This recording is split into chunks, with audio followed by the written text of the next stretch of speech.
तो दोस्तों बहुत बहुत स्वागत है आप सभी लोगों का। मैं हूं डॉक्टर ललित, और अगर आपने अभी तक चैनल को सब्सक्राइब नहीं किया है तो भी जल्दी से चैनल को सब्सक्राइब कर दो, वीडियो को लाइक कर दो, जिससे कि आप सभी लोगों तक हमारे नोटिफिकेशन पहुंच जाएं।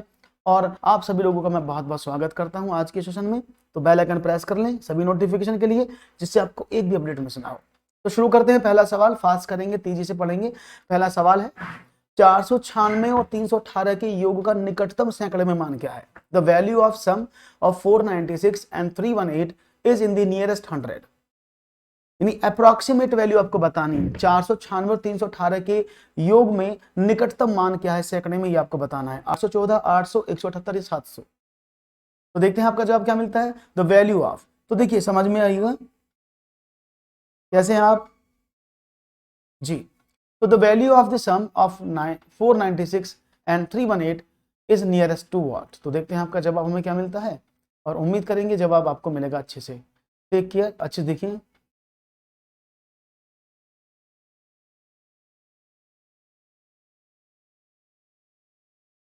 ओके, आगे बढ़ते हैं और समझते हैं जवाब क्या मिलता है। उम्मीद करूंगा आपके सवाल जो अच्छे से होंगे और तेजी से आप जवाबों करने की कोशिश करेंगे। ओके,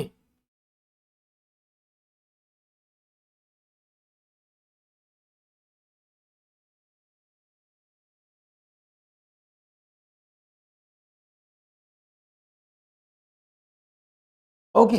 तो सबने आंसर बी देने का प्रयास किया, बिल्कुल सही बात है। क्योंकि जब मैंने आपको कल भी समझाया था नियरेस्ट वैल्यू कैसे निकालते हैं, तो सभी लोग धीरे धीरे आ रहे हैं, इसलिए थोड़ा सा स्लो चल रहा हूँ। 496 में आपने 318 को ऐड किया तो क्या मिला? 8 से 14, 9 और 1 10 और 1 11, 4 3 7 और 1 814। तो 814 की अगर मैं बात करता हूं आपसे, तो उसने 100 में पूछा है, तो 814 किस 100 के पास है? आपने कहा सर ये 100 जो किसके पास है, ये 800 के पास है। क्योंकि आप सभी जानते हैं अप्रोक्सीमेट कैसे करते हैं। 814 अगर 8 से ज्यादा वैल्यू यहाँ पर 5 या 5 से ज्यादा होती तो +1 यहाँ कर देते, अदरवाइज को ऐसी छोड़ देते हैं। तो राइट ऑप्शन क्या है सर? क्या ये किस डेटा का पेपर का सी डेट है? रागनी ये तो मुझे भी नहीं पता कौन से डेट में आया है। नेक्स्ट क्वेश्चन आपके स्क्रीन पर।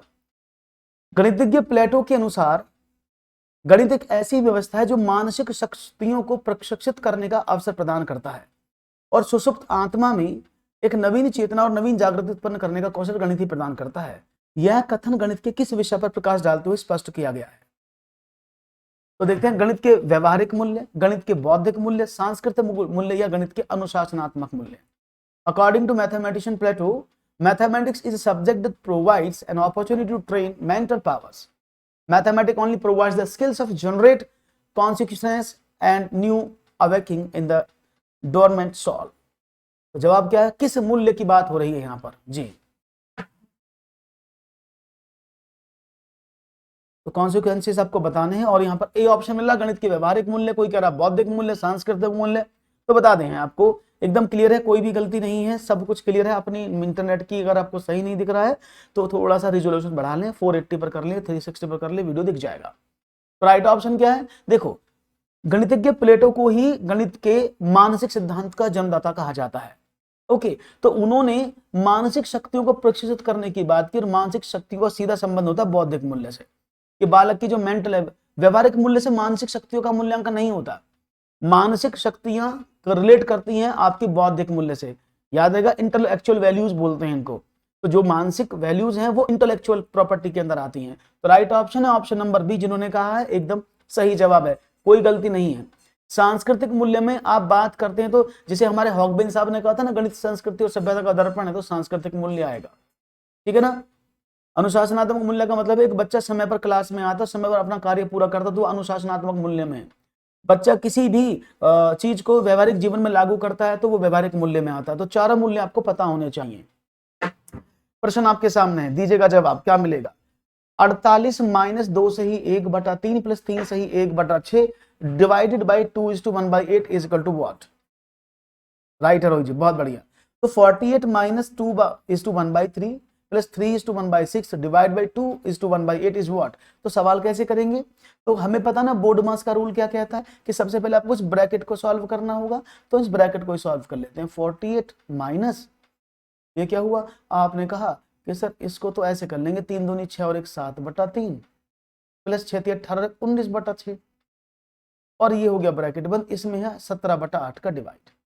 तो पहले इसको सॉल्व कर लें। तो आपने कहा 48 माइनस, जब इसका एलसीएम लिया तो 6 आया, और 6 7 दूनी 14 plus 19, bracket close, divide by 17/8। ये क्या हो गया 48 माइनस का 33/6, और इसको मल्टीप्लाई कर दें तो ये हो जाएगा डिवाइड बाई 17/8। क्लियर है, यहां तक कोई प्रॉब्लम तो नहीं है।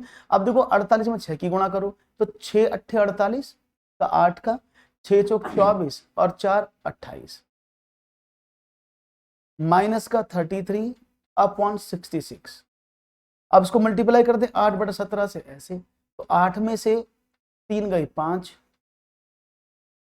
8 में से 3 गए 5/2/66 मल्टीप्लाई बाय 8/17। इसको डिवाइड करके देखे तो कितना आएगा, आपने कहा डिवाइड कर लो। तो अगर डिवाइड कर 17 एकम 17, बचे कितने 17 3 8 और 17 पंजे 85, 15 बार जाएगा ना। ओके, आपने कहा एकदम। अब इसको काट लेते हैं हम 4 2 से, 2 चौके 8, 2 तिया 6, 2 तिया 6, 3 से काटे 3 पंजे 15 और 11 तिया 33 और 3 पंजे 15। Good noon, very good noon, afternoon, सभी को मेरा प्यार भरा नमस्कार।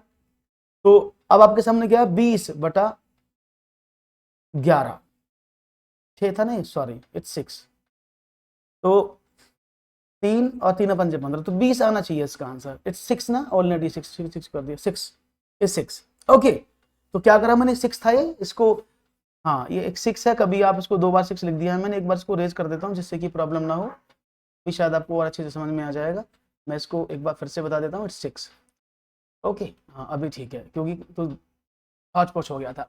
6 तो ये कितना हुआ 255 मल्टीप्लाई बाई 8 अपॉन 6 इंटू 17। तो 17 से डिवाइड करें 15 बार, 2 से काटे 2 तिया 6, 2 चौके 8, 3 से काटे 3 पंजे 15, तो 5 चौके 20, तो 20 is the right answer. A option correct answer होगा।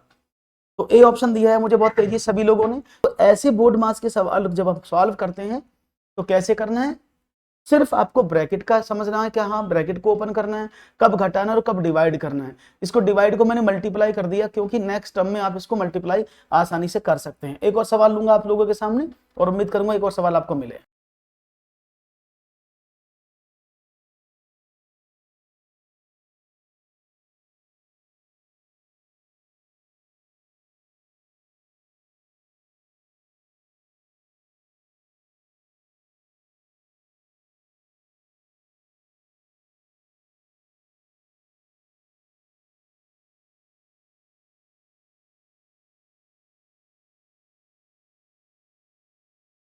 जी, नेक्स्ट क्वेश्चन आपके सामने है। प्राथमिक स्तर पर विद्यार्थियों को माप का संदर्भ पढ़ाने के लिए निम्नलिखित में से कौन सा कथन सत्य है। अप्रमाणिक मापों का उपयोग प्रमाणिक मापों के बाद करना चाहिए, प्रमाणिक मापों का उपयोग अप्रमाणिक मापों के बाद करना चाहिए, केवल प्रमाणिक मापों का उपयोग नहीं करना चाहिए, या अप्रमाणिक मापों का उपयोग ही नहीं करना चाहिए। देखते हैं जवाब क्या मिलता है आप लोगों का। उम्मीद करूंगा जवाब अच्छे से मिलेगा। Yes, what is the answer from your side. तो देखते हैं जवाब क्या मिलता है। प्रश्न आपके सामने है और ये मैंने आपको बहुत बार बताया है कि प्रमाणिक और अप्रमाणिक माप यानी जो भी माप का कॉन्सेप्ट है उसको बच्चा कैसे डेवलप करता है, ये मैं आपको पहले भी बता चुका हूं। तो आपको जवाब देना है कि वो बच्चा कैसे इस प्रमाणिक और अप्रमाणिक मापों के बारे में संबंध ज्ञात करने की कोशिश कर रहा है। और ये मैंने आपको बताया कि जब भी बच्चा माप के संदर्भ को पढ़ता है उसको 4 पार्ट में पढ़ना पड़ता है। पहले वो क्या करता है, पहले वो करता है ऑब्जर्वेशन, निरीक्षण और सत्यापन। तो वो पहले निरीक्षण और सत्यापन करता है, पहला स्टेप होता है ये। दूसरे स्टेप में वह अमानक इकाई ने अप्रमाणिक इकाइयों का प्रयोग करता है, बताऊंगा अभी क्या होती है। तीसरे स्टेप पर आकर वो प्रमाणिक इकाइयों का प्रयोग शुरू कर देता है और चौथे स्टेप पर वो में संबंध बनाना शुरू कर देता है।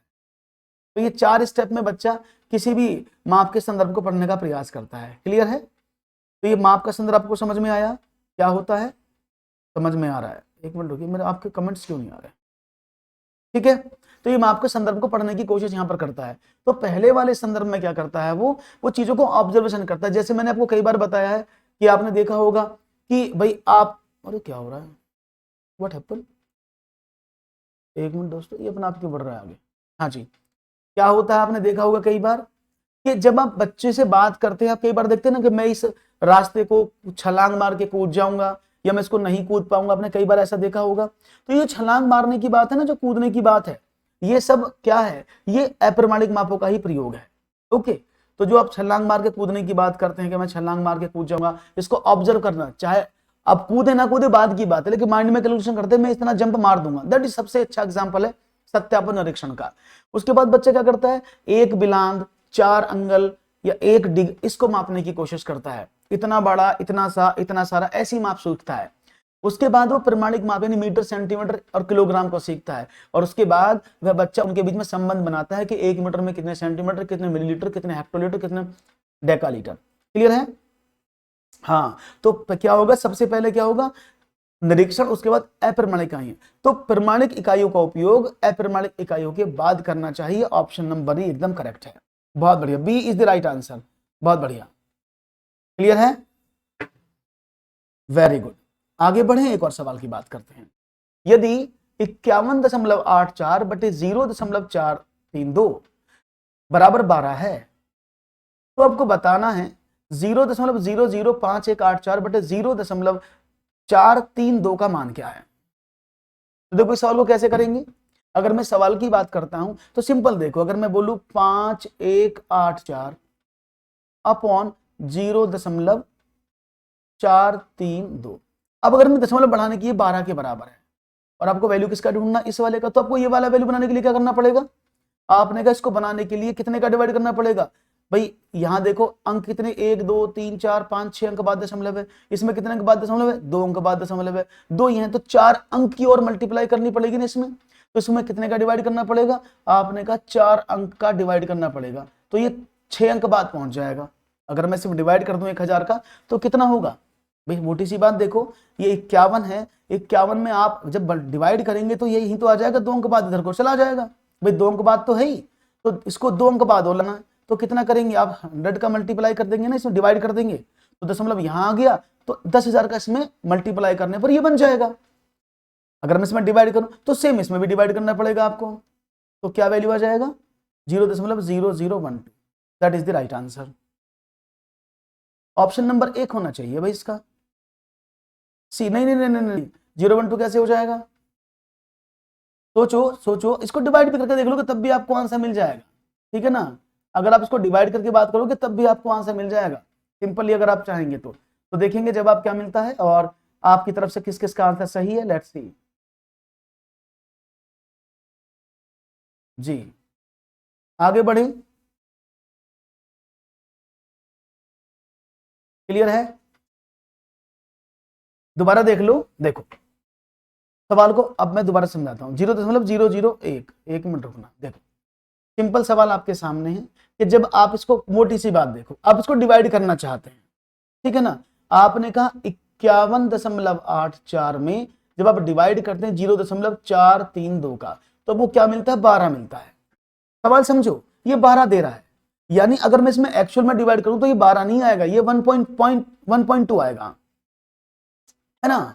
आप एक्चुअली करके देख लो, अगर आप इसमें सीधा डिवाइड करोगे तो you will get answer not like this, क्योंकि इस सवाल में थोड़ा सा आपको समझाया गया कि इसका मान अगर इतना है तो आपको बताना है इसका नीचे वाले से भाग करने पर आगे वाले का मान क्या होगा, क्योंकि जब इसको डिवाइड करोगे इट विल गिव यू 120, ये आपको 120 देगा, समझ रहे हो ना। या तो इसको 120 यहां कर देता हूं, अब ठीक है, अभी समझ में आ जाएगा। मैंने इसको 120 कर दिया क्योंकि उसने 12 बोला है, तो मुझे 1 जीरो कम करना पड़ेगा। देखो तो अगर मैं इसकी बात करता हूं, उसका वैल्यू अगर 12 के बराबर है तो कितने दशमलव लगाओगे इसमें, एक्चुअल सवाल ये है। 120 कर लो इसको, अभी आपको क्लियर हो जाएगा।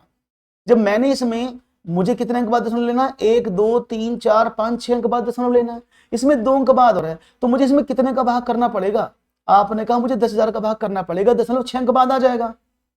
आ रहा है कि नहीं आ रहा, आपने कहा ओके। तो जब 6 अंक बाद दशमलव, इसमें भी तो आप 10,000 का डिवाइड करोगे तो कितना हो जाएगा, आपने कहा 0.012। अगर मैं इसकी बात करता हूं, अगर ये 120 है, जब यहां पर 12 है एक्चुअल में, तो क्या होगा, दशमलव एक और बढ़ जाएगा, तो राइट ऑप्शन, इसको 120 कर लेना, तो राइट ऑप्शन विल बी 0.012। अभी ठीक है, कोई प्रॉब्लम तो नहीं है। सिर्फ मुझे इसमें जब मैं डिवाइड करूंगा 10,000 का तभी तो बनेगा, 0.005184 और नीचे ये वैल्यू बन जाएगी 432। तो तभी इसमें भी तो डिवाइड करना पड़ेगा आपको इतने का 10,000 का, जब आप इसमें इस वाले में कर रहे हैं आपका आंसर आ जाएगा। क्लियर है? राइट ऑप्शन क्या? ऑप्शन नंबर हाँ दिस वन। अगर मैं यहाँ पर 120 सवाल में 120 करता हूँ एक्यूरेसी के लिए, क्योंकि इस सवाल में 120 होना चाहिए इसीलिए, ठीक है ना। हाँ इस क्वेश्चन में 120 था ये, तो ये इजीली हो जाएगा। अभी क्लियर है? समझ में आया? ओके आगे बढ़े, एक सवाल की ओर बात करते हैं। तो ऐसे सवाल बहुत छोटे छोटे होते हैं लेकिन आपको समस्या पैदा कर देते हैं। आगे बढ़ते हैं, एक और सवाल की बात करते हैं और उम्मीद करूंगा नेक्स्ट वाला सवाल आपको बहुत अच्छे से मुझे मिल लेगा, आप देंगे आराम से, ठीक है ना। चलो आगे बढ़ते हैं और एक सवाल की बात करते हैं। क्लियर हो गया? बहुत बढ़िया। तो नेक्स्ट क्वेश्चन है आपके स्क्रीन पर, ये रहा। सबसे उपयुक्त व्यूह रचना जिसका प्रयोग धनराशि के योग की कुशलता को आत्मसात करने के लिए किया जा सकता है।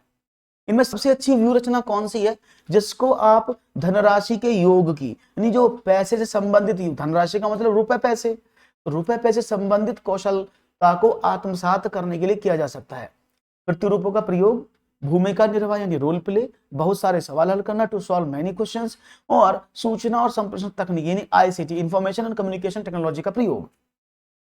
तो ये शायद आप सबको पता है ना, ये मैंने बहुत बार बताया है कि जब भी बालक धनराशि से संबंधित कुशलता की बात करता है, जब वो धनराशि को समझने की बात करता है, तो धनराशि पर हमेशा बच्चा रोल प्ले के मेथड से सबसे अच्छे समझता है, क्योंकि बचपन से बच्चे को पैसे से बहुत प्यार होता है। अगर आप उसको 100 रुपए देंगे और मार्केट भेजेंगे सामान लेके, वो आराम से ले आएगा, आपको हिसाब भी दे देगा। लेकिन अगर आप उसको सवाल देंगे वही लिखित रूप में, तो वो नहीं कर पाएगा, क्योंकि पैसा उसे पता बहुत प्रीशियस थिंग है। इसलिए हमेशा जब भी धनराशि की बात होगी, पैसे संबंधित बात होगी, उसके योग की कुशलता, उसे घटाव की कुशलता को समझाने के लिए रोल प्ले मेथड सबसे बेहतरीन मेथड होता है। जी हाँ, इनमें से कौन सा सही है? Which of the following is correct? तेजी से बताओ, which of the following is correct, क्योंकि जब आप तेजी से बताओगे तभी आपके सवालों में आगे जाके दमखम आएगा और चीजों को आप समझ पाएंगे। इनमें से कौन सा सही है? Which of the following is correct? -16 is greater than -15, -16 is less than -20, -16 is greater than 1 and -16 is less than -3। कौन सा प्रॉपर्टी आपको इसमें से सही लग रहा है? तो देखते हैं आपका जवाब क्या मिलता है। Let's see what will be the right answer from your side. यहाँ पर डी ऑप्शन सबसे, कोई बी बता रहा है, कोई डी बता रहा है। देखो समझो, आप सभी जानते हैं कि माइनस में जितनी बड़ी संख्या होती है वो उतनी छोटी होती है ना। माइनस में जितनी बड़ी संख्या होती है वो उतनी छोटी होती है।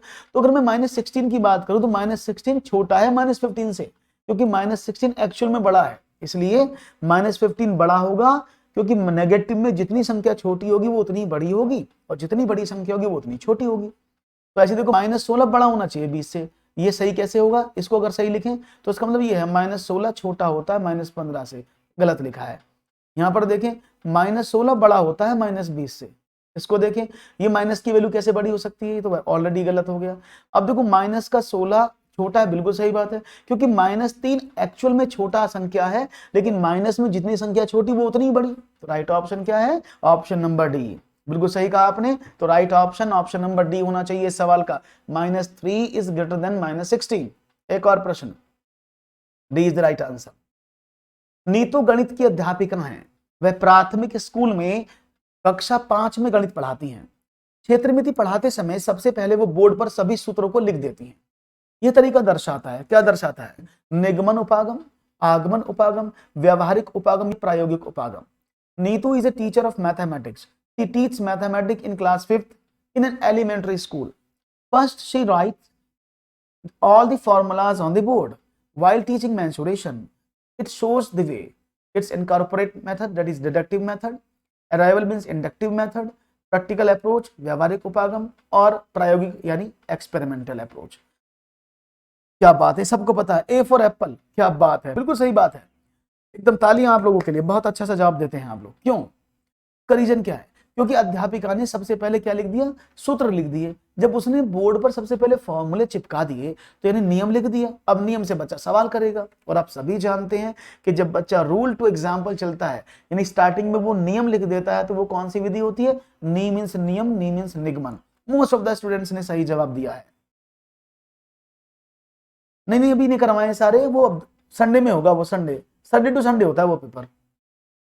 चलिए, यदि 4 की पावर क्वेश्चन मार्क का क्वेश्चन मार्क प्रतिशत बराबर 51.2 है, तो प्रश्नवाचक चिन्ह यानी इस क्वेश्चन मार्क के स्थान पर क्या आएगा? If 4 to the power question mark of question mark percentage is equal to 51.2, then the question mark will come in place of. Okay, देखते हैं जवाब क्या मिलता है। आपका जवाब है, आपको देना अच्छा सवाल है। ऐसे सवाल बहुत बार एग्जामिनेशन में बन जाते हैं, इनको सिंप्लीफिकेशन की कैटेगरी में ही रखा जाता है। ओके, तो देखते हैं जवाब क्या मिलता है। यदि 4 की पावर क्वेश्चन मार्क का क्वेश्चन मार्क प्रतिशत 51.2 है, दो को समझो। चलो मैं आपको इसको आसान बनाता हूं। मैंने लिखा 4 की पावर x का x प्रतिशत कितना है? 51.2 है। तो मैं इसको ऐसे लिख सकता हूँ 4 टू दी पावर x का मीन्स गुणा x बटा 100 इज इक्वल टू 51.2। आप इसको ऐसे भी लिख सकते हैं 4 to the power x into x is equal to 51 multiply by 100। तो ये क्या बन जाएगा? That is 5120। तो यानी आपको मिला 5120, है ना? 5120 मिल गया ना? आपने कहा ओके। तो अब इसको कैसे करें? आप तो फैक्टर नहीं है, तो इसको फैक्टर में कन्वर्ट कर लेते हैं। 5120, तो मैं इसको फैक्टर में कन्वर्ट क्यों करूंगा? क्योंकि मुझे पता 4 लिखा है, तो 4 की पावर है, तो मुझे 4 की पावर चाहिए, तो मैंने 4 से डिवाइड किया इसको। 4 एकम 4 बचा 1, 4 दूनी 8 और 4 8 32, 1280। 4 तिया 12, 4 दूनी 8 0, 4 8 32। उसके बाद फिर 4 से डिवाइड किया 16 85, 4 से डिवाइड किया 16 85, ओह 4 चौक 16, 20 चौक 80 और 4 पंजे 20। ठीक है, तो हमने इस तरह से इसको सॉल्व किया। तो इसके फैक्टर क्या बने? आपने कैसे फैक्टर बने? 4 multiply by 4 multiply by 4 multiply by 4 multiply by 4 multiply by 5। तो क्या मैं इसको लिख सकता हूं 4 की पावर 5 गुणा 5? तो मतलब क्या हुआ कि 4 to the power x into X is equal to what? आपने कहा 4 टू दी पावर 5 इंटू 5। अब कंपैरिजन करें, देखो x का वैल्यू यहां पर भी 5 है, इसकी पावर को कंपैरिजन करें तो x का वैल्यू यहां भी 5 है, तो राइट ऑप्शन क्या है? 5। तो इस क्वेश्चन मार्क की जगह 5 आएगा, तो सवाल एकदम सटीक बन जाएगा। Is it clear? आसान था, समझ में आया होगा। ऐसा कोई मेरे साथी जिसको समझ में ना आया हो? मुझे तो उम्मीद है कि बिल्कुल क्लियर हो गया होगा, कोई प्रॉब्लम नहीं रही होगी। क्लियर है? बहुत बढ़िया, आपने बहुत अच्छे से जवाब दिया। एक और प्रश्न आपके स्क्रीन पर ये रहा। सबको क्लियर है ना? क्लियर ना हो तो मुझे कमेंट सेक्शन में बता दीजिएगा। चौथी कक्षा के विद्यार्थी के लिए अधिगम उद्देश्य दिया गया है। विद्यार्थी दशमलव वाली दो संख्याओं की, जो कि दशमलव के 2 स्थान तक हैं, को क्रम में रखने और उनकी तुलना करने की योग्यता रखता है। यह अधिगम का उद्देश्य उल्लेख करता है प्रक्रियात्मक ध्येय, सुव्यवस्थित ध्येय, सामाजिक ध्येय, विषयात्मक ध्येय। Learning objective is given for 4th grade students. The students has the ability to order and compare two decimal numbers which are up to 2 places of decimal. It mentions the purpose of learning, procedural goal, systematic goal, social goal is subjective goal. डरने की जरूरत नहीं, डर के आगे जीत है ऐसा मैंने सुना है, तो ढबूर का घर का ही हो रहा हो। तो राइट ऑप्शन क्या है? ऑप्शन देखिए, बहुत अच्छा क्वेश्चन है, आपको जवाब देना है। प्रक्रियात्मक, सुव्यवस्थित, सामाजिक या विषयात्मक। तो यहाँ पर कोई ए दे रहा है, कोई बी दे रहा है, बहुत बढ़िया। तो ए और बी, प्रक्रियात्मक, सुव्यवस्थित, इन दोनों पर आपने बहुत अच्छे से जवाब देने का प्रयास किया है, लेकिन आपका जवाब गलत है। बिल्कुल सही कहा, आपका जवाब अधिकांश गलत है। सिर्फ एक जवाब मुझे प्रीति का सही मिल रहा है इसमें, क्योंकि ये विषयात्मक ध्येय की प्रॉब्लम है, दैट इज सब्जेक्ट मैटर है। तो आप सबने गलत चुनाव किया है, ये एक सब्जेक्टिव मैटर है, समझो।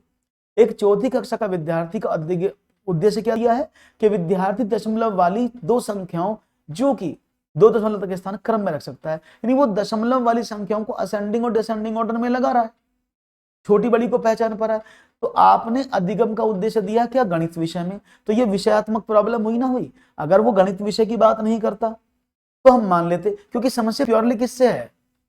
प्योरली किससे कनेक्ट है?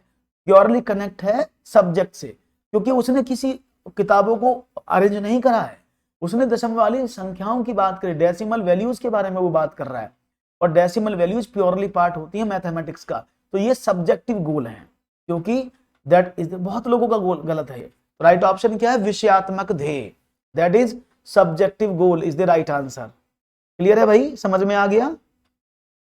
हाँ, ए नहीं होगा। प्रक्रियात्मक एक प्रोसीजरल गोल होता है, प्रोसीजर थोड़ी है इसमें, उद्देश्य पूछा है, उद्देश्य को प्रोसीजर से लगाना थोड़ी होता है, आंशिक तो मना करता है एल्गोरिथम को याद करने के लिए।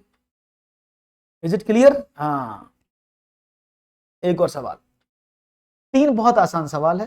3 पेंसिल का मूल्य 20 रुपए है, यदि 6 दर्जन पेंसिल का मूल्य क्या होगा?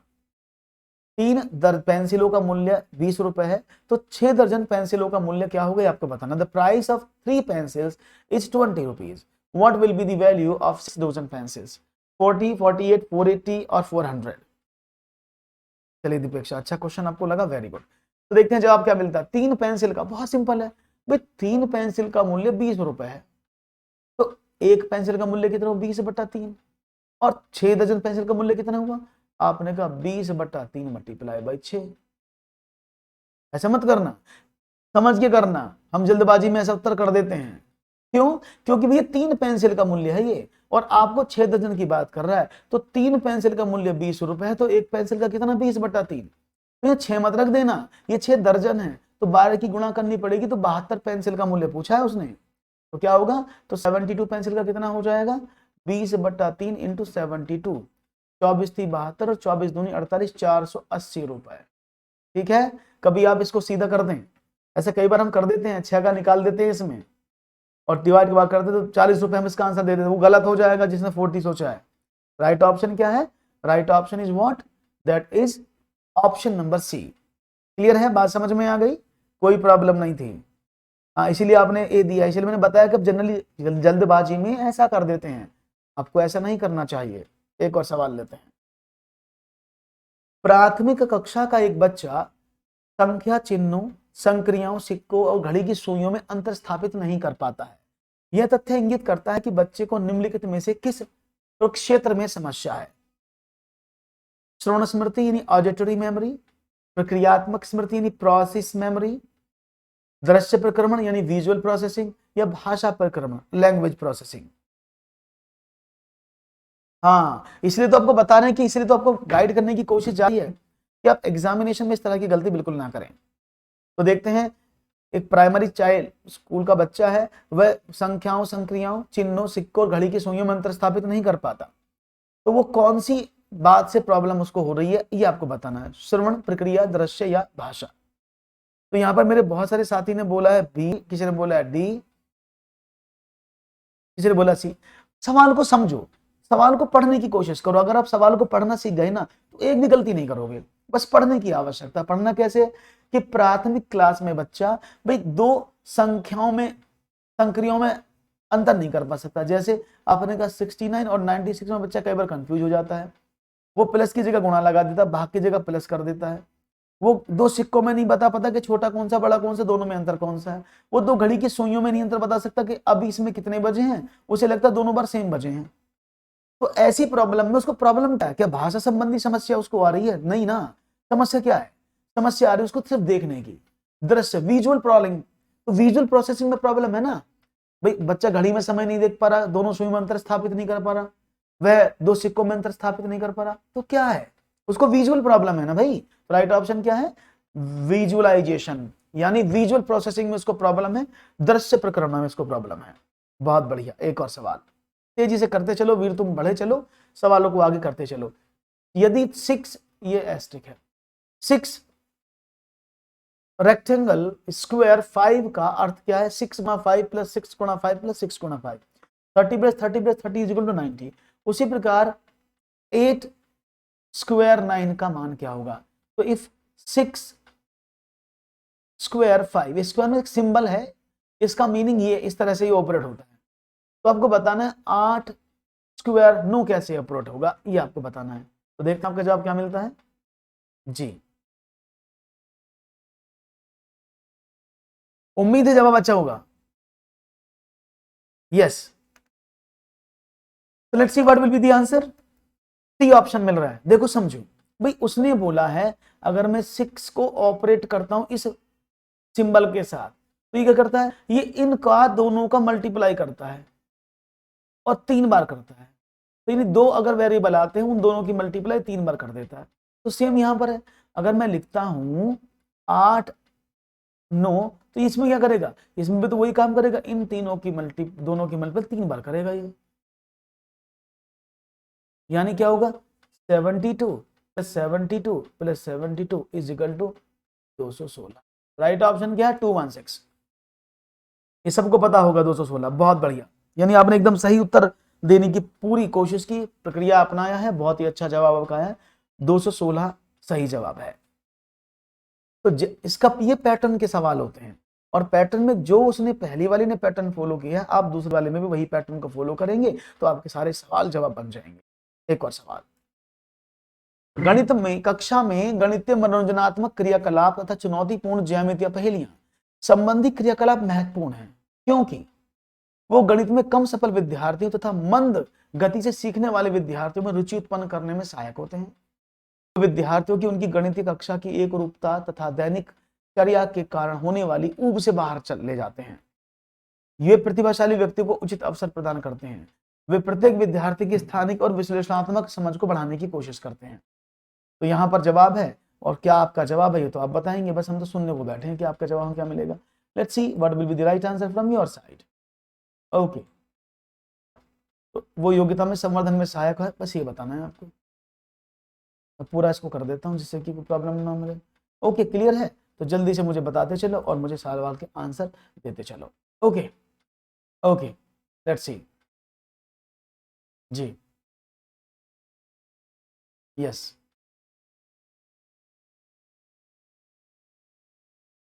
तो यहाँ पर option A B C D के रूप में आप लोगों के मिल रहे हैं। बहुत सारे बच्चों ने ए भी कहा है, पढ़ रहा हूं मैं, मैंने पढ़ दिया है उसको। डी भी कहा है। देखो, मनोरंजनात्मक क्रियाकलाप और चुनौतीपूर्ण ज्यामितीय पहेलियां खेल, इन सबका एनसीएफ में सिर्फ एक उद्देश्य है कि बच्चों के अंदर रुचि पैदा करना, बच्चों को वो रुचि पैदा करे जिससे कि बच्चा अपने उस विषय के प्रति आराम से उसको पढ़ने की कोशिश करे, स्थानिक चिंतन को बढ़ाए, विश्लेषणात्मक योग्यता का संवर्धन करने में सहायक है जिससे कि बच्चा इन चीजों को समझ पाए। राइट ऑप्शन डी था। अब देखो, पहला सवाल बहुत बच्चों को लग रहा है सही है, पहला ऑप्शन गलत क्यों है कि जो मनोरंजनक पहेली है ना वो सिर्फ कम सफल विद्यार्थी और मंद बुद्धि से गति सीखने वालों के लिए नहीं होती हैं, वो हर किसी लेवल पर होती है, चाहे बच्चा मंद गति का है, चाहे वो कम सफल है, चाहे वो एवरेज है, चाहे वो कुशाग्र बुद्धि का है, वो हर किसी में रुचि उत्पन्न करने में सहायक होती हैं। तो ये दो में ही नहीं होती हैं, इसलिए गलत था, ठीक है ना। बाकी ये सिर्फ प्रतिभाशाली बच्चों को उचित अवसर नहीं प्रदान करती है, सभी के लिए होती है। और ये क्लियर है एकदम, आप जरा इसको अपनी जो रिजोल्यूशन है उसको बढ़ाएंगे तो आपको साफ दिख जाएगा। क्वेश्चन बड़े बड़े होते हैं ना, इसलिए थोड़ा सा जगह कम पड़ जाता है। मैं पूरी कोशिश करता हूं। राम राम जी। ओके, टीना, टैग तो नहीं मिल रहा, आपका कमेंट मिल रहा है मुझे। टीना, आपका मुझे कमेंट तो आ रहा है जी, आया आपका कमेंट। एक और सवाल, लकड़ी के बक्सों में 10,290 पुस्तकों को पैक करना है। यदि एक बक्से में कुल 98 पुस्तकें पैक हो सकती हैं और एक बक्से का मूल्य 518 रुपए है, तो पुस्तकों को पैक करने में बक्सों का कुल मूल्य कितना है। ये 1 आवर की क्लास होती है। तो आपको बताना है, लकड़ी के बक्से में 10,290 पुस्तकों को पैक करना। यदि एक बक्से में 98 पुस्तक पैक हो सकती हैं और एक बक्से का मूल्य 518 है, तो पुस्तकों को पैक करने में बक्सों का कुल मूल्य कितना होगा। देखते हैं जवाब क्या मिलता है। बहुत सिंपल सवाल है। देखो, लकड़ी के बक्से में 10,290 पुस्तकों को पैक करना, यानी कुल मिलाकर कितनी किताबें हैं हमारे पास, 10,290, 10,290 बुक्स भी है।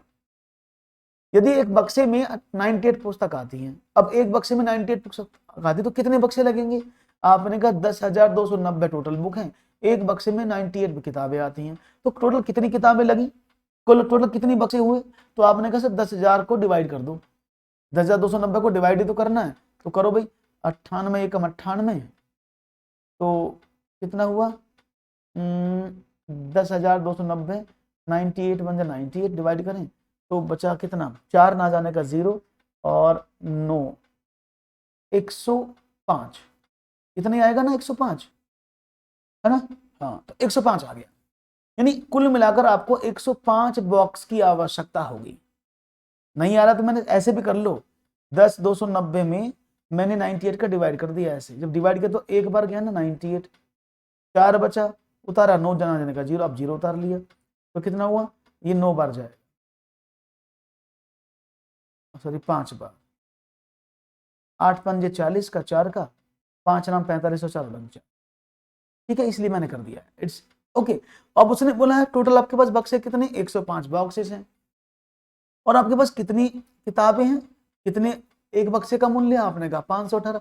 जब एक बॉक्स का मूल्य 518 रुपए है और आपके पास 105 बक्सों की जरूरत है, तो टोटल कितने रुपए इन्वेस्ट करना पड़ेगा, आपने कहा 518, गुणा कर दो। इसको दो तरीके से कर सकते थे, 100 + 5 × 518, इसकी गुणा करें तो क्या होगा, 51800 प्लस इसको करें तो 8 पंजे 40 और 5 एकम 5 और 4 9 और 5 पंजे 25, ये आ गया, दोनों को जोड़ दो तो 0 9 8 5 13 2 1 3 और 1 4 5, तो 54,390 आना चाहिए। क्लियर है, बिल्कुल सही। तो ऑप्शन कितना है, 54,390 रुपए। क्लियर है, बहुत सिंपल सी थ्योरी थी, आपको समझ में आ गई होगी, कोई प्रॉब्लम नहीं हुई इसको समझने में, बहुत बढ़िया, वेरी नाइस। आगे बढ़े, एक और सवाल की बात करते हैं फिर और देखते हैं। वन मोर क्वेश्चन आपके स्क्रीन पर ये रहा, कक्षा 2 के विद्यार्थियों का सरल आकृतियों उसके लंबों और किनारों से परिचय करने का सबसे उत्तम उपकरण कौन सा है। अब देखो समझ, कक्षा 2 के विद्यार्थियों को सरल आकृतियों को बताना है, उनके लंबों और किनारों से परिचित कराने का सबसे उत्तम उपकरण में से कौन सा है। श्याम पटकथल यानी ब्लैक बोर्ड, फ्लोर, जियो बोर्ड, 3D सेल्स के नोट्स और क्यूब्स। हाँ निकाल सकते हैं बिल्कुल मोन्टू।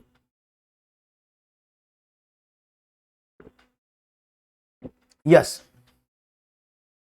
श्याम पटकथल आप बता रहे हैं, देखो समझो, अगर मैं श्याम पटकथल की बात करता हूं तो श्याम पटकथल सिर्फ एक ही आकृति को दिखाया कि दैट इज रेक्टेंगल, आप सभी जानते हैं। अगर मैं श्याम पटकथल की बात करता हूं तो श्याम पटकथल सिर्फ आपको एक आकृति दिखा सकता है, और वो क्या होती है, जैसे कि मैंने बताया, that is only and only one thing, what is it, वो आपको सिर्फ दिखा सकता है श्याम पटका तल, वो सिर्फ आयत को दिखा सकता है, इसके अलावा तो कुछ नहीं होगा ना। लेकिन आपको तो सभी सरल आकृतियों के बारे में बात करनी है, तो आपको कोई ऐसी आकृति चाहिए जो इन सभी आकृतियों को एक्सप्लेन करने में आपकी सहायता करे। बात मेरी समझ रहे हो, तो यहां पर आपको कौन सी आकृति होनी चाहिए, क्योंकि श्यामपट के तल की अगर हम बात करते हैं तो श्यामपट का तल सिर्फ आपको एक चीज दिखा सकता है, और वो क्या है, वो मैंने आपको बता दिया, क्योंकि श्यामपट का तल सिर्फ आयताकार होता है, तो वो सिर्फ आपको आयत चीज दिखा सकता है। मेरी बात समझ रहे हैं आप लोग, करेक्ट है ना। तो यहां पर अगर मैं बात करता हूं जियो बोर्ड की, तो जियो बोर्ड क्या होता है, जियो बोर्ड सभी आकृतियों को शो करने का तरीका है, नहीं बालक सभी आकृतियों को आसानी से शो कर सकता है कि ये आयत है, ये त्रिभुज है, और ये चतुर्भुज है, और ये समांतर चतुर्भुज है। तो यहां पर अगर हम बात करते हैं तो विद्यार्थियों को किनारों से परिचय कराने के लिए, देखो 3D सॉलिड्स जो होती है वो 3D शेप होती हैं, 3D शेप साधारण आकृतियों में नहीं आती हैं, क्यूब 3D शेप है, सरल आकृतियों में सिर्फ 2D आकृतियां आती हैं। तो राइट ऑप्शन क्या है, 2D आकृति को रिप्रेजेंट करने का सबसे अच्छा साधन क्या, जियो बोर्ड, क्योंकि जियो बोर्ड के माध्यम से बच्चा टीचर को बता सकता है। और जियो बोर्ड क्या होता है, ये जियो बोर्ड होता है एक लकड़ी का बोर्ड, उस लकड़ी के बोर्ड में आलपिन्स लगी होती हैं, और उन आलपिन्स की सहायता से बच्चा डिफरेंट डिफरेंट आकृतियों को बनाते हैं, रबड़ बैंड चढ़ा करके उस पर, और आकृतियों के नाम और उनसे परिचित हो जाते हैं। Is it clear, right option क्या है, option number second is the right answer. सरल आकृतियों के बारे में बात हो रही थी, और सरल आकृतियां जियो बोर्ड 2D के लिए होता है, जबकि 3D और क्यूब 3D शेप्स हैं जो इसमें नहीं आते हैं। आंसर जियो बोर्ड है। एक और सवाल, संख्या 3 की घात 99 को 5 से भाग देने पर शेष रहता है, ये आपको बताना। एक संख्या आपके सामने है, उसको आपको डिवाइड करना 3 की पावर 99 को 5 से, तो आपको बताना है क्या आंसर होना चाहिए इसका।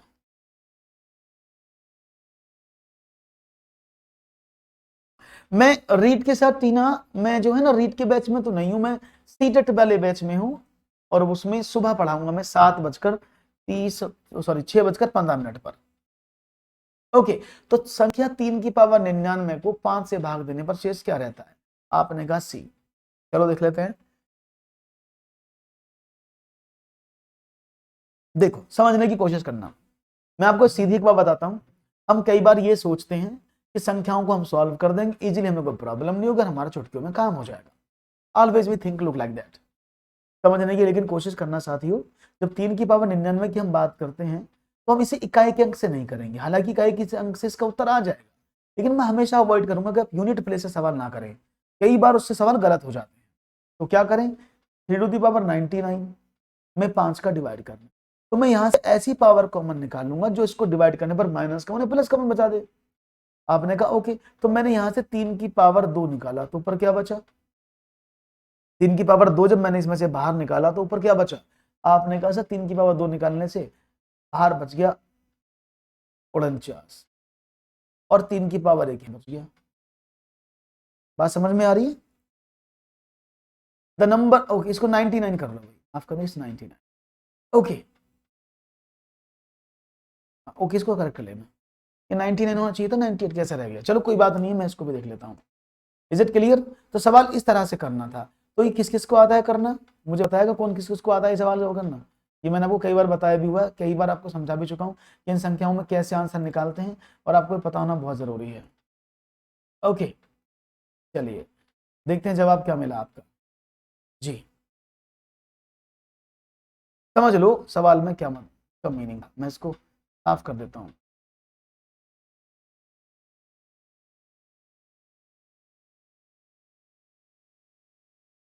ओके नाउ इट्स फाइन, चलिए देख लेते हैं जवाब क्या मिला। अब देखो तो हमने क्या काम किया, हमने इसमें से कितना कॉमन निकाला, दैट इज 2, क्योंकि 3 की पावर 3 9 होता है, तो 9 की पावर 49 मल्टीप्लाई बाय 3 की पावर 1 अपॉन 5, जब 5 से आपने डिवाइड किया तो माइनस का 1 की पावर 49 मल्टीप्लाई बाय 3 अपॉन 5, तो माइनस 1 की पावर जब ऑड नंबर होता है तो ये माइनस 1 ही देगा ना, तो माइनस 1 मल्टीप्लाई बाय 3/5, तो माइनस का 3/5, और माइनस का 3 तो रिमाइंडर नहीं होता है, माइनस का 3 रिमाइंडर नहीं हो, क्योंकि आंसर को आप नेगेटिव नहीं लिखेंगे, उसको हमेशा पॉजिटिव लिखेंगे, तो कैसे करेंगे, 5 माइनस का 3 बराबर 2, that is the right answer. पता नहीं 4 आपने रटा हुआ सवाल लिखा हुआ है 4 बोल रहे हैं, 4 नहीं आएगा दोस्तों, आंसर विल बी 2। इसको आप देखो यूनिट प्लेस करने की कोशिश करो तो भी हो जाएगा, देखो है ना, आप यूनिट प्लेस से करते हो ना सवालों को, आपने कहा 3 की पावर 99, तो 3 की पावर 4 आपने एक तरफ निकाल लिया, तो 3 की पावर 4 आप एक तरफ निकालोगे ऐसे, 4 से कटने वाली संख्या कितनी हो जाएगी, आपने कहा 96, है ना, और मल्टीप्लाई बाय 3 की पावर 3 एक तरफ दिया बटे 5, इसका तो इकाई का अंक एक आता है, तो 27 में आप 5 का डिवाइड कर दो, 5 पंजे 25 और 2 27, तब भी 2 बच जाएगा, ठीक है ना। हाँ एक बार बता देते हैं, देखो ये तो हुआ यूनिट प्लेस से, मैं इसको हमेशा मना करता हूं, क्योंकि यूनिट प्लेस से आपके हमेशा उत्तर सही नहीं होंगे, इस बात को समझ लेना, यूनिट प्लेस से हमेशा उत्तर सही नहीं आएगा, कई बार आपका गलत हो जाता है, फिर समझ लो, दोबारा से बता देता हूं, ध्यान से समझना। देखो जब भी हम लिखते हैं 3 टू दी पावर 99 अपॉन 5, तो इस वाले ऊपर वाले पार्ट में से मैं ऐसी कॉमन संख्या निकालता हूं जिसे नीचे वाली संख्या से डिवाइड करने पर या तो उसके एक पहले या उसके एक बाद आंसर आए, तो मैं 3 की पावर अगर 2 करता हूं तो 3 3 9 होता है, मैं अगर मैं 3 की पावर 2 बाहर निकालता हूं और 5 से डिवाइड करूं तो 3 3 9 हो गया ना बटे 5, तो अगर मैं 5 का डिवाइड करूंगा तो 5 दूनी 10, तो एक माइनस का रिमाइंडर मुझे बच गया, है ना। अभी मैं इसको पढ़ाऊंगा दोबारा से, पूरे कोर्स को डायरेक्शन मार लेना, तो कितना होगा, 3 की पावर 2/5 आपने कर दिया, ओके, तो 9/5, इज इट क्लियर, आपने कहा क्लियर है साहब, यानी इसका मतलब क्या हुआ, अगर मैं 3 की पावर 2 यहां से निकालता हूं तो 99 में से जब 2 कॉमन निकाला तो 49 बार गया, एक शेष बचा जो यहां पर आ गया बटा 5, तो 3 3 9 की पावर 49 मल्टीप्लाई बाय 3/5, जब आपने 5 से डिवाइड किया 9 को तो कितना आया, माइनस का 1 आया ना remainder, that is 49 multiply by 3/5, और माइनस 1 की पावर ऑड नंबर है तो माइनस 1 ही रहेगा अपॉन 5, तो ये माइनस का 3/5 आया, रिमाइंडर कभी भी नेगेटिव नहीं होगा, जब भी आप फाइनल आंसर करेंगे इट शुड बी पॉजिटिव, याद रखिएगा वो हमेशा पॉजिटिव में जाएगा, तो इसको पॉजिटिव कैसे करेंगे, अगर ये प्लस में होता तो इसको यहीं छोड़ देते, एक्चुअली माइनस में तो नीचे वाले से इसको कम कर दो, that is the right answer. अगर आपको रिमाइंडर थ्योरम नहीं आता मैं पढ़ा दूंगा रिमाइंडर थ्योरम यहाँ पर, ओके अगर आपको रिमाइंडर थ्योरम नहीं आ रहा है तो मैं रिमाइंडर थ्योरम समझा दूंगा कैसे इसको करते हैं, it will take some time, so मैं क्लास लॉन्च कर दूंगा रिमाइंडर थ्योरम की, डोंट वरी, परेशान ना हो आप, ओके प्रॉमिस। एक और सवाल बताओ, नीतू कक्षा 4 की छात्रा है, वह गणित के प्रश्न हल करते समय इस प्रकार की त्रुटियां करती है, 42 और 49 का अंतर निकालने के लिए वो 12 माइनस 19 बराबर -7 लिख देती है, उसके इस प्रकार हल किए गए उत्तर से स्पष्ट होता है कि उसे घटाव की क्रिया नहीं आती है, उसके द्वारा हल किया गया प्रश्न सही है, इस प्रकार के प्रश्न उसके पाठ्यक्रम में नहीं है, उसे घटाना तो आता है परंतु बड़ी संख्या से छोटी संख्या घटाना उसको नहीं आता है, ये सवाल है, तो देखते हैं जवाब क्या मिलता है, इसमें कुछ मिस हुआ है, दोबारा से 1 मिनट रुकिएगा। इसमें कुछ छूट गया है, ऑप्शन में मैं कर दूँ, मैं इसको लिख देता हूँ, डोंट वरी, टेंशन ना लिया करो आप। सवाल में कुछ मिसिंग है तो उस मिसिंग पार्ट को हम कंप्लीट कर देते हैं। ठीक है, अभी क्लियर है ना, अभी समझ में आ गया होगा। चलिए, यस, अब आपका जवाब मिलेगा, क्या मिलेगा? ओके, और उम्मीद है कि आपका जवाब हमें अच्छे से मिलेगा, डोंट वरी।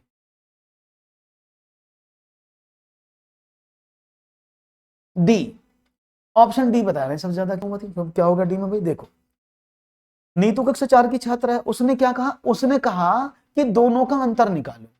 अगर मैं आपसे बोलता हूं, ध्यान से समझना, फॉर एग्जाम्पल ये टिल्लू है और ये हमारी राम प्यारी है, ठीक है ना? अब टिल्लू के पास 20 रुपए है, राम प्यारी के पास 8 रुपए, तो दोनों का अंतर कितना है? दोनों के रुपए में अंतर कितना है? आप बताओ मुझे, दोनों के रुपए में कितना अंतर है? आपने कहा 12। अब इसको अपोजिट कर लेते हैं, मैंने कहा टिल्लू के पास 8 रुपए और राम प्यारी के पास 20 रुपए हैं या 12 रुपए हैं, 20 ही कर लेते हैं। अब इनका डिफरेंस कितना है? आपने कहा 12 रुपए। तो जब अंतर निकालते हैं, इट ऑलवेज भी पॉजिटिव, क्योंकि जब अंतर लिखते हैं तो हमेशा वो पॉजिटिव में आता, नेगेटिव में नहीं जाता। तो उसने गलती कहा, उसको बोला अंतर निकालो, घटाने के लिए नहीं बोला। तो उसने क्या काम किया, 12 में से 19 घटा दिया और -7 लिख दिया, क्योंकि अंतर तो हमेशा पॉजिटिव होता है। तो प्रॉब्लम क्या, उसे घटा नहीं आता, घटाया तो उसने सही है भाई, 12 में से 19 कम करेगी तो -7 है, ये तो उसे आता है। उसका प्रश्न किया गया, अगर उसने जैसे प्रश्न किया ये वाला 12 - 19 सही लिखा है, इस प्रकार के उसके पाठ्यक्रम में तो गलत लिखा है। उसे घटाना तो आता है, परंतु बड़ी संख्या से छोटी संख्या को घटाने का उसे बोध नहीं कि बड़ी संख्या से छोटी संख्या को घटाया जाता है जब अंतर निकाला जाता है, इस बात का बोध नहीं है। इसलिए राइट ऑप्शन, ऑप्शन नंबर 4 आपने एकदम एक्यूरेट आंसर दिया है, कोई गलती नहीं है, कोई गलती आपने नहीं की, बहुत बढ़िया। तो इसी तरह की गलती आपको नहीं करनी है और सवालों को आगे बढ़ते जाना है और सवालों को करते जाना है, और इसी तरह के सवालों को आप करते जाएंगे और बाकी के प्रश्न आपके सामने अब कल आएंगे नेक्स्ट सेशन में। तो ये सेशन आपको कैसा लग रहा है मुझे जरूर बताएं, और मुझे बताएं कि आपको सेशन में और हमसे क्या रिक्वायरमेंट है, आप क्या पढ़ना चाहते हैं, वो सब हमें कमेंट सेक्शन में करके जरूर बताएं। तो आज के लिए इतना ही। अगर आपने अभी तक चैनल को सब्सक्राइब नहीं किया है, जल्दी से चैनल को सब्सक्राइब कर लो, वीडियो को लाइक कर दो, शेयर कर दो, कमेंट करना बिल्कुल भी ना भूलो। तो don't forget to subscribe our channel. Thank you.